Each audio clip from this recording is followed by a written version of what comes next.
Tennessee's favorite daughter and the state's most prolific philanthropist has died. Dolly Parton, an international beloved music legend who just occupied most of NBC Nightly News just now, was 80 years old. Yeah, Joe, she wrote and performed classic songs we all know and love. Jolene, I Will Always Love You, as you just heard a snippet of that. And 9 to 5, what a way to make a living. We do it every day, right? Her imagination library has given out hundreds of millions of books across the planet, and Dollywood Parks welcomes millions more every year. Action News 5's Andrew Douglas actually got to meet the artist back in the day. He joins us in studio now with a look back at her impact on the music world and the state she called home. Andrew?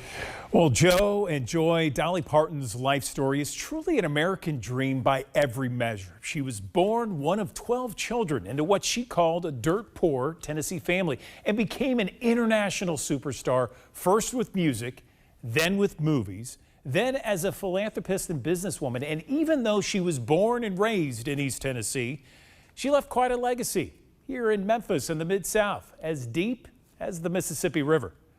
In September of 1978, a 32-year-old Dolly Parton performed as part of the Mid-South Fair. This picture was taken from that performance at the Mid-South Coliseum.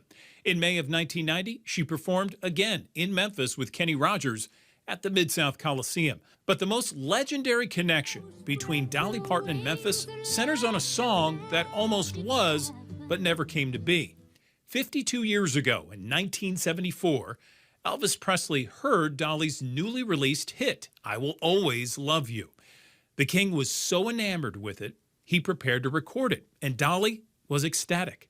But the night before the recording, Elvis's manager, Colonel Tom Parker, demanded half of the song's publishing rights. Dolly refused to give up her copyright and ultimately stood her ground and said no. It was a move that showed incredible business foresight and resolve.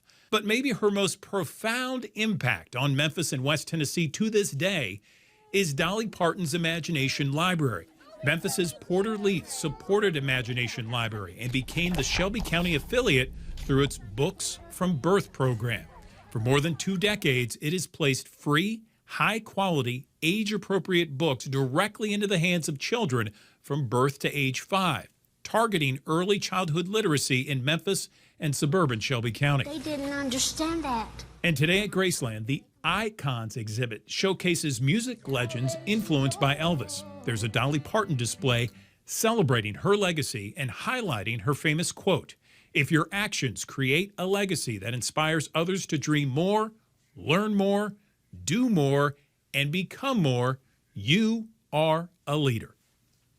Back in 1998, when I was working for a TV station in East Tennessee, I had the pleasure of interviewing Dolly Parton at Dollywood. She talked about her amusement park and some of the new additions at the time. She even sang with that beautiful voice of hers with the small group of media gathered there.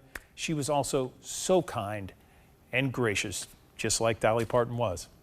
Live in the studio tonight, Andrew Douglas, Action News 5. All right, Andrew, thank you. And Dolly's impact clearly stretching across the world, the country. We're seeing people pay tribute from all over. Fans posting signs and flowers at the front gates of Dolly's home in Brentwood, Tennessee. And from the volunteer state to Hollywood Boulevard, fans out in California also placing flowers and signs at Dolly's star on the Hollywood Walk of Fame.